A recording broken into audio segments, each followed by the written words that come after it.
অক্টোবরেই নারী টি-20 বিশ্বকাপের নবম আসর বসছে বাংলাদেশে, তাই নতুন রূপে সাজতে যাচ্ছে হোম অফ ক্রিকেট। স্টেডিয়ামের কাজ চলছে পুরোদস্তুর।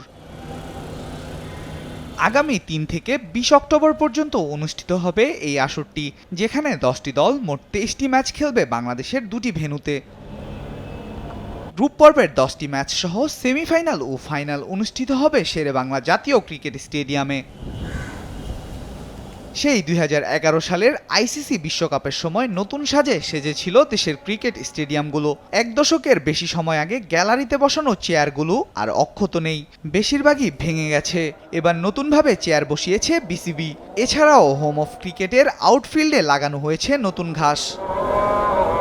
বেশ কিছুদিন আগে ঝড়ের কবলে পড়ে বিধ্বস্ত হয়েছিল পূর্ব গ্যালারির জায়ান্ট স্ক্রিন। সেই জায়গায় নতুন করে লাগানো হয়েছে digital scoreboard. Al Mahmud Fahim, sports desk, দেশ টিভি।